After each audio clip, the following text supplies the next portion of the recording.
Yo, yo, yo, what's up, everybody? Thank you for tuning into yet again another fantastic indie creator interview. It is your Capes Crusader, Cody, and we are keeping it geekly with my good friend Gabriel Ellison of Jade Devil, God In Bleakwood. How are you doing, Gabriel? Welcome to the stream, my man. I'm doing fantastic. Yeah, let's go. Happy Father's Day to everybody out there in the chat that is here. If you got a kid, happy Father's Day to you. And Gabriel, my man, thank you for stopping in. We pushed the stream back by half an hour because my kids were pretty restless. They wanted to stay up a little bit longer, so I had to kind of get them wrangled in and get them put to bed. But now that they're asleep, it is time for us to start breaking down the Devil of Bleakwood. Woo! Shee, that segue. How you doing, man? So we were talking a little bit earlier. You said you took 4 years of just studying and writing before you even started creating comics, right? Yeah. I looked into different stories. One of my favorite things to do just in my free time was listen to like video essays and stuff about writing in general, whether it be composing a scene or how do you do the third act structure, stuff like that. Just spent about 4 years learning and working on my craft, and finally once I wrote a script that I was happy with, I hired an editor and then an artist and a letterer, and now we're here. So before we were here, though, you were actually trying to come up with a publishing label of your own with some buddies, right? GCE. I mean, so give me the breakdown of that. Like, what were you guys trying to accomplish before everyone went off to college? Well, it was 2018 in the parking lot of a Winn-Dixie. I was dropping them off back at their car after we had all been hanging out at my place. And we've always been comic book fans. We were just standing around talking about, I think we were just talking about the Marvel Cinematic Universe at the time. Mm-hmm. And we're like, hey, let's make some of our own characters, make our own universe. So it was me, my buddies Christian and Ethan. We came up with GCE Comics. Then we all grew up. They went off to college, and I never gave up on it. So I changed GCE to Great Comic Entertainment. And how long did it take you to come up with that pivot? About 5 minutes. I was gonna say that was something that was burning on the back burner for a hot second, then, huh? Yeah. I mean, like we called it GCE, and from the beginning, I was like, Gabriel, Christian, Ethan Comics is stupid. So I need to come up with like an alternative, like Detective Comics and stuff like that. So I just came up with some other stuff and threw it out there once everybody else dropped off. So is this like your first venture into the indie scene? Have you done like anything like short stories or anything previously? This is my first thing I'm putting out there. I've been writing for about 4 years. I want to say I've done like 50 drafts of Jade Devil alone before I got the story that is coming out now. Mm-hmm. I'm a perfectionist, to say the least. So it took a long time to get exactly what I wanted. Mm-hmm. But I couldn't be happier with how it's turning out, to be honest. Nothing wrong with that, though. Nothing wrong with that. I think it really says a lot about you if you're wanting to take that, add those extra steps to make sure that it's perfect in your eyes, because this is your creation, right? Of course, yeah. I mean, we are our own worst critics. So if I'm happy with it, it must be good. Yeah, absolutely. So kind of like give us a little bit of a breakdown of Jade Devil. What is Jade Devil, and who are some of the characters? Because when I had a chance to read 10 pages. Thank you for that. It was awesome. We actually have 4 pages showing, which is one more than the Kickstarter. So you kind of are getting maybe a little bit of an exclusive look here. I'm not sure. But it seems like we have kind of like 2 characters. We have the Detective Sean, and we have Jade Devil. I almost called Jade Devil Gabriel. So give us a breakdown of who those characters are. Are you Jade Devil? You never know. Well, we got Detective Sean Pythian. He's been with the Bleakwood Police Department for about 10 years. And at this point, he just realizes that the system that he serves doesn't work. The criminals are going through a revolving door of coming off and on the streets and causing problems, and he knows what they're doing isn't working. And the people around him aren't doing anything to fix it. He's really the only person trying to solve any crimes. So one day when he meets the Jade Devil, he actually starts to see hope in the illegal actions of a vigilante who's actually making change. Which raises the question, is it right or wrong just because the law says it's wrong? So we have a couple questions from the jump, but we're mainly going to be following Pythian throughout the first issue. Later in the story, you're going to start getting more Jade Devil, but right now the main character is mainly Pythian. I kind of get a little bit of a Batman vibe from it in a sense, you know, with the Bleak. It was like a Bleakwood City Police Department, so it was like almost like Gotham, you know, that way. Yeah. Kind of like Commissioner Gordon like type vibes. You know, would you say that was somewhat of an influence for you? Oh yeah, I'd say the biggest influences are really the biggest influence is Jade Devil, of course, but Batman and Daredevil. It's kind of an amalgamation of those two characters with a lot of spice thrown in from my own personal experiences. The character of Jade Devil, he's driven by anger and this need for revenge, which you'll learn more about in the story. He's not really doing it to be a hero or to do the right thing even. He's just angry and he's taking it out on whoever he can feel like he can blame for what happened. So the Jade Devil's like a human? Oh, 100%. Okay. Because that wasn't quite revealed yet, right? No. When me and Josiel, my artist, when we sat down and started designing the character, I specifically wanted him to look like he could be a monster, but truthfully, he's just a man who's consumed by his own inner demons. Sounds like he's going through some dark stuff, but like, why have him go through such turmoil? Like, what was your motivation for that? For about 4 years, really, while I was going through the process of learning to write, I was going through a really hard time in my life. I won't go into a whole lot of details, but I was angry at everything. And it took a long time for me to really realize that I was mainly angry at myself.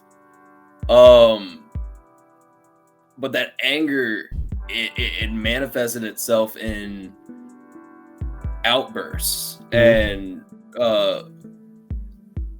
me lashing out. So when I sat down and I decided, you know, I always wanted to write a superhero story. So when I sat down and started writing a hero, I wanted him to be flawed. And the thing I knew to write the best was that anger. Yeah. Because of all the emotions, anger is probably the strongest. Because when you really let it take over, when you let it take a hold of you, it almost makes you feel powerful. Like you're in control because you've lost control. Yeah, yeah. And that's terrifying. So to have a hero dealing with that, it can create some really interesting scenarios that have presented themselves to me as I've been writing the story. And I'm really happy with how it's turned out. That's a lot of dog barking. No, you're all good. My cat like just got in the little cat tent that we had, so I had to move the camera. So it's all good, dude. This is a pet stream too. We have Elena over on Twitch stopping to say hi as well. Welcome to the stream, Elena. How are you doing? So, what type of, you know, was this like any sort of like therapeutic like meditation for you, or any like value of that nature to you, like kind of like writing that anger out of you essentially? Yeah, like it. Honestly, when I first started writing the story, I was in rehab, and I had a lot of time on my hands, a lot of time to just think, and I was coming to a lot of revelations and stuff, and a lot of that is shown in the writing. As Jade Devil, as I learned things, Jade Devil did too. So his character growth and evolution over the course of this story is mine. Are you able to jump up into the raptors that high? I wish. I tried. I fell. No, when he escaped that crime scene, I was like, dang, my man can get up there. What type of abilities does he have? You know, like what type of, you know, what are we gonna see from the Jade Devil? Well, he is extremely skilled in the fighting style of mixed martial arts, and he has a high tech suit. The main tool he will be using though is he can shoot this grapple out of his wrist, so similar to like Batman or something, but the way I use it in combat is more similar to like you would see with like Spider-Man, with like his web shooters. So it's been interesting writing the fight scenes and stuff, and I can't wait to show one in particular towards the end of this first issue. All right, yeah, let's go. I'm super excited. So how many issues are you looking at in total with this? Like, I know we talked previously about your top secret stuff, so I don't want to like dabble into that. Yeah, but like for this in particular, you know, how many issues are you looking to do with it? Like, where are you looking to go? Jade Devil, No God in Bleakwood is a 6-part story. And then it will have some follow-ups eventually, but No God in Bleakwood is a 6-part story. No, I got you. So yeah, that is awesome. Any before we dive into the Kickstarter, anything else that you're working on at the current moment? Or are you looking at maybe starting any other projects after this campaign's over? Once the campaign's over, I have some other stuff planned. I have another series planned that I can't say anything about yet. But I have been talking to an artist, and we've been doing some concept art and stuff. So cool. I'm really excited about that, and hopefully I'll be able to announce that pretty soon. Absolutely. So let's go ahead. We'll pull up the Kickstarter and start kind of diving into things. And for anyone that is watching, here is the Kickstarter link, so you can click on it and watch it with us. We're gonna go ahead and check out this trailer first, and then we'll start diving into the campaign. Bleakwood City. Home to crime and poverty.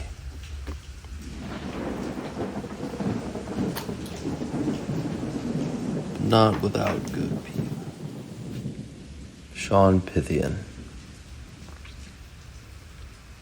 a detective that has lost faith in the law he serves, but will save lives at any cost. And Jade Devil, a horrific vigilante that some even deem a hero, but may push the limits of right and wrong too far. See their fight to save their city in Jade Devil, No God in Bleakwood. Yeah, that was pretty awesome. So we currently are sitting at 39% of goal for Jade Devil, No God in Bleakwood Part 1. The line between right and wrong begins to blur when Detective Sean Pythian begins finding hope in the legal actions of a vigilante. So there is 584 of $1,500 goal with 21 backers and 12 days to go. Gabriel, excuse me, how are you feeling? I almost did it again. How are you feeling about things so far? You know, what are you doing to kind of get the word out there? What do you think's like kind of hitting? What do you think's kind of missing? You know, give me your thoughts. I mean, our first couple days were really good, and then we kind of lost steam because I had some interviews set up, and some of them had to get canceled and stuff. COVID's making its comeback. But that's kind of put a damper on things. But honestly, even if it doesn't happen with the Kickstarter, I'm not gonna give up on the story. It's gonna come out regardless. It's just a matter of if I'm gonna be able to hit the release date that I want. Yeah, because you're almost halfway there. You got 10 pages out, right? Yeah. No, let's go. That's always awesome to hear that, there's backup plans too, and that you're so adamant on trying to get it out there. That's awesome. So here's the story. Yeah, this is purely a passion project. Yeah. Like, let's go. So there's No God in Bleakwood, written by you. Do you want to give a shout out to the rest of your creative team? Yeah, we got Josiel Erasmo who's doing the art. He's amazing. You can find him on Instagram at, I think it's just Josiel Erasmo. We have Etta, who is our editor. She is amazing. You can find her on Twitter. I forget her handle at the moment. The links are on the Kickstarter though. And then we have Meadow, who is our letterer. Also fantastic guy, super easy to talk to. And I've been super lucky to work with these guys. Like, it's been a great crew. So this will be 24 pages, fully colored story in an intended 6-part story arc. Jade Devil, No God in Bleakwood is a story that follows a vigilante that has sworn to save his city from the evil that overtakes it at all costs, and a detective that lost faith in the system that he once swore to serve. Despite being on different sides of the law, they both seek the same thing: to stop crime boss Don Wolf and his family of organized criminals, the Grimm Gang. So Don Wolf sounds like a rather interesting character too. Is there anything you can kind of give us without spoiling too much? He's a bad dude. He's a bad guy. He basically runs the city. What type of influences, I guess, do you have for him as a villain? I mean, The Godfather. I gotcha. Like, just a lot of crime bosses in general. I'm having trouble thinking just names off the top of my head. But No I mean, worries. Kingpin from Daredevil is a great example. There's some things about him that I can't talk about right now, but he's a really cool character once you get to know him. So the Jade Devil almost looks like a villain himself. Like, why give him such an evil design? There's a lot of evil in Jade Devil. He's got a lot of demons running around in his head. A lot of anger, a lot of hate. Mm-hmm. And that can make you do some less than heroic things, and I wanted that to be. It was very important to me that was presented in his design, and I think Josiel did an amazing job with design. Yeah, absolutely. So Jade Devil is a vigilante who became active almost a year ago in the streets of Bleakwood. He is vicious and rage-filled, mercilessly beating his opponents to the point of near death. His methods are barbaric. He may just get him killed before he's ever able to save his city. He doesn't learn to control himself. So, like these designs here too, his character design looks really brutal. I mean, you guys really emphasized like the devil approach to it. I love that design. I couldn't be happier with that design. Josiel did an amazing job there. So, like, what are some of the biggest difference here? Just like the glowing mouth? The glowing in the mouths, which was actually Josiel's idea. Really, the only thing I threw into the design was the color scheme, the horns, and the glowing eyes. I gotcha. I don't know if you were able to tell, or you probably weren't able to tell in any of the pages I've showed you yet, but the jaw on the helmet's actually hinged, so the mouth can open. Mm-hmm. For like fear, like to strike fear into the hearts of his enemies and stuff. We have the Fluff really over on YouTube stopping and say hi as well. Welcome to the stream, Fluff. How are you doing? Hope everything's going good on your end. We are breaking down Jade Devil, No God in Bleakwood. We're taking a look at the Kickstarter right now. So right here is our man of the hour, the detective. So is this like the main protagonist of the story, or are we going to see that kind of fall more on Jade? In the beginning, it's from the point of view of Sean Pythian. Mm-hmm. And it slowly starts moving to the perspective of Jade Devil over the course of the story, which was an intentional writing decision because Jade Devil is so closed off, even the reader's not allowed in his head yet. No, I gotcha. So Detective Sean Pythian has been a cop in Bleakwood for the last 10 years of his life, and that time he's grown cynical and disillusioned with the systems of Bleakwood, but he still dreams that his home will one day be a safe place to live. Here's a preview of the first 3 pages. So we kind of already had these flashing. We had 4, so you actually got an exclusive look at the 4th one.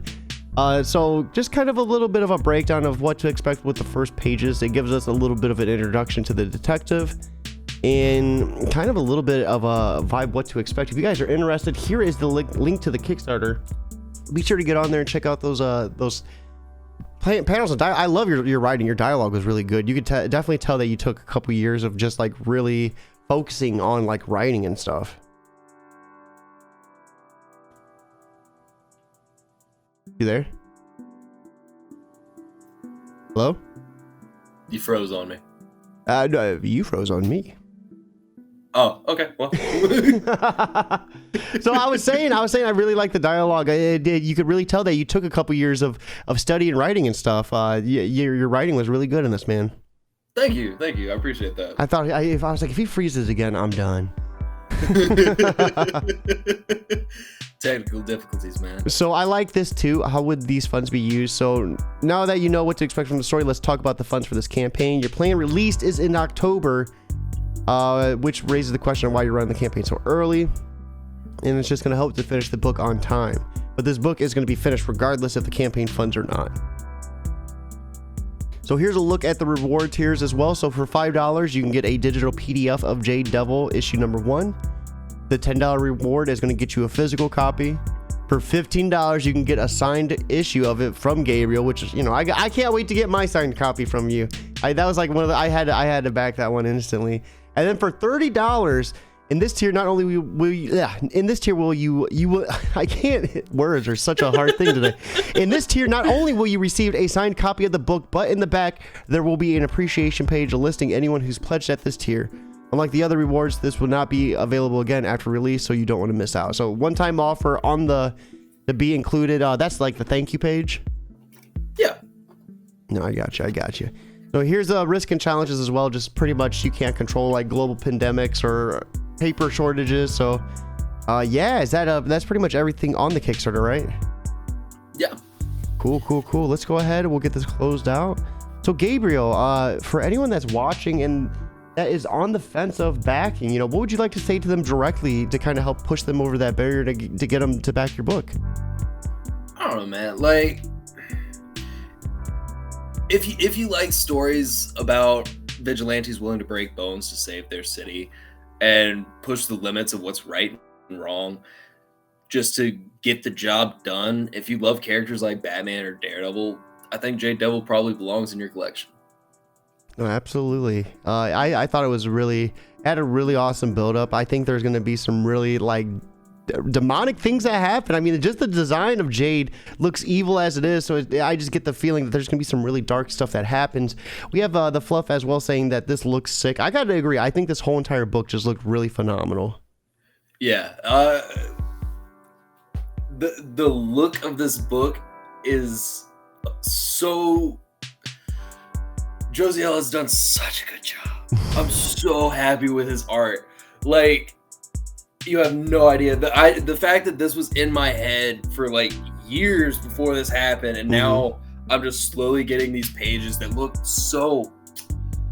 Oh, I love it. No, yeah, it was awesome. It definitely, it's phenomenal. So, for anyone out there that's running Kickstarters, what's been some of the things that's been working for you in terms of like promoting, in terms of like just hitting the ground running? Like what have you noticed that's been working the most? Well, I mean, a lot of really just through Twitter, and a lot of them have been really, really supportive. And there are a lot of posts about just like promote your stuff, and I try always drop a link on there. And there are a lot of great shows like this one. Yeah, baby. That I don't know, man. Like this whole Kickstarter thing has been really crazy. Yeah. And really stressful. But I mean, it's been fun. Like coming on shows like this and just talking about something that I've been working on for so long, like it makes it feel real. You know what I mean? No, absolutely, man. That I love seeing my friends hit their passions and just hit it running. So before we end things, like let's hit it strong. You know, for anyone out there that's struggling themselves with writing, struggling just to even get their script started, what type of advice would you give them to kind of just get going with that, to get, you know, pushed through any barrier that's stopping them? Just sit down and write. Like, if you have a story in you, like something you want to say, just sit down, start typing it. It doesn't have to be perfect. Mm-hmm. Just put something on the page and then edit it until you are happy with it. And there a plethora of sources to learn from. On YouTube is a great place to just find essays on writing, about story structure, about character building, all that stuff. You can learn without having to spend a dime. And if you're passionate about it, learn about your craft. That's awesome. We have the Fluff saying that's what was told to me 2 years ago. Now I'm making my own comic. That's awesome, Fluff. Hopefully we can get you on here too. I love talking comics with anyone. Man, Gabriel, we had a lot of awesome time today. I even had my cat get into his tent live on stream. That's the first time that's happened on Keeping It Geekly. So there's the first time for everyone. This is the 88th episode too. We are nearing our 90th. Let's go, baby. But with that being said, it is Sunday night. It is Father's Day. Once again, any dad out there, have an awesome Father's Day, Gabriel. We have an awesome night and a Father's Day as well. Everyone watching though, I hope you have a beautiful Sunday, but most importantly, keep it geekly.